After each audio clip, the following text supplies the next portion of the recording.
Perkenalkan, nama saya Stella Octavia Pasaribu, NPM 20140207, Prodi PGSD kelas 3D.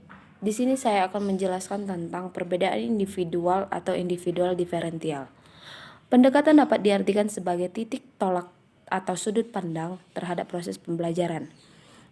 Pendekatan pembelajaran merupakan aktivitas guru dalam memilih kegiatan pembelajaran atau jalan yang akan ditempuh oleh guru mencapai tujuan instruktur untuk suatu satuan tertentu. Perbedaan individual merupakan pengajaran yang memperhatikan atau berorientasi pada perbedaan individual anak. Perbedaan individual bukanlah pengajaran harus berdasar atas jalannya satu orang guru dengan satu orang murid. Akan tetapi, pengajaran dengan guru memberikan pelayanan yang berbeda pada setiap anak, sesuai dengan perbedaan individual anak tersebut. Lalu, perbedaan kemampuan inteligasi, perhatian, pengamatan, ingatan, dan berpikir. Yang pertama ada kemampuan. Kemampuan merupakan hal telah ada dalam diri setiap orang sejak lahir. Kemampuan yang ada pada diri manusia juga bisa disebut dengan potensi. Potensi yang ada pada manusia dasarnya bisa diasah. Dalam hal ini banyak para ahli merupakan kemampuan secara bervariasi.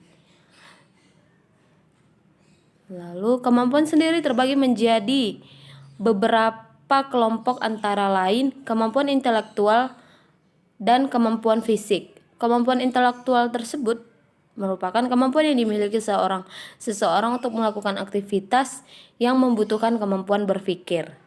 Sementara kemampuan fisik merupakan kemampuan melakukan tugas-tugas yang menuntut tenaga atau stamina berupa keterampilan, kekuatan, atau karakteristik serupa. Lalu ada inteligasi. Inteligasi atau kecerdasan diartikan dalam berbagai dimensi oleh para ahli.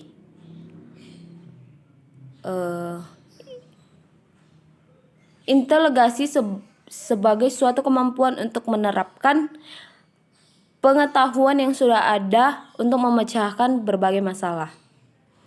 Tingkat inteligasi dapat diukur dengan kecepatan memecahkan masalah-masalah tersebut. Inteligasi secara umum dapat diartikan sebagai suatu tingkat kemampuan dan kecepatan otak mengolah suatu bentuk tugas atau keterampilan tertentu. Kemampuan dan kecepatan kerja otak ini disebut juga dengan efektivitas kerja otak. Yang ketiga itu ada perhatian pengamatan. Pengamatan adalah proses mengenal dunia luar dengan menggunakan alat indera.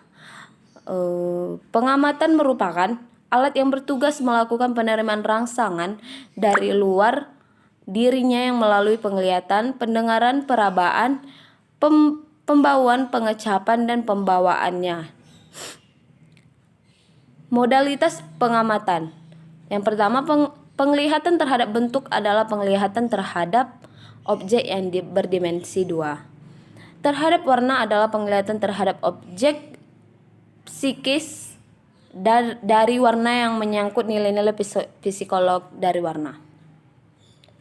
Yang ketiga, modalitas adalah kemampuan seseorang dalam menyerap, dapat terjadi melalui pandangan, pendengaran, ataupun melalui gerakan pekerjaan atau kontak langsung.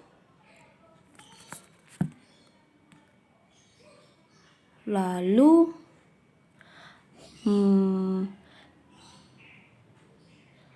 perhatian adalah modus atau fungsi. Cara menggerakkan bentuk cara bergaulnya jiwa dengan bahan-bahan dalam medan tingkah laku. Sifat-sifat perhatian. Yang pertama, perhatian spontan langsung dan perhatian paksaan.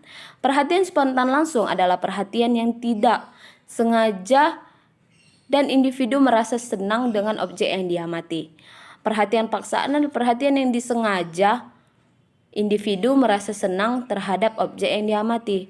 Perhatian konsentratif dan distributif adalah perhatian yang mengacu pada objek yang diamati. Perhatian sempit dan perhatian yang melekat kepada suatu objek terbatas. Perhatian terjadi terus-menerus. Perhatian sembarangan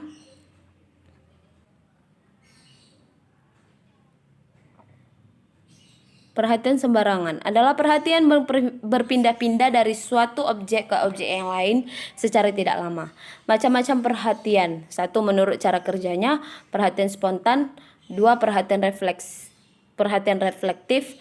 Yang kedua, menurut intensitasnya.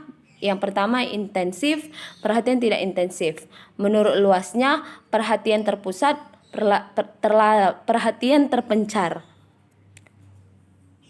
Perbedaan bakat dan bakat khusus.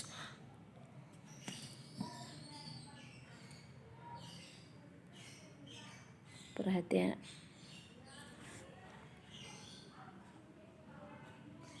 Arti bakat adalah sebuah kemampuan yang dimiliki oleh seseorang secara alami dan bisa dikembangkan dengan lebih cepat dan lebih baik dibandingkan dengan orang biasa.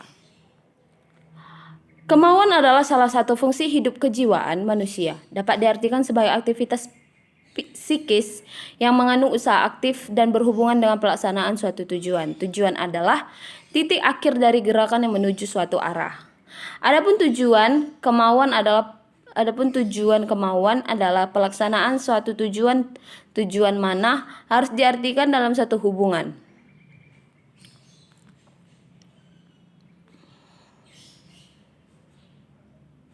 Keinginan adalah kedorongan nafsu yang tertuju pada suatu benda tertentu atau yang konkret. Kebalikannya ialah kebencian. Keinginan yang dipraktekkan bisa menjadi kebiasaan.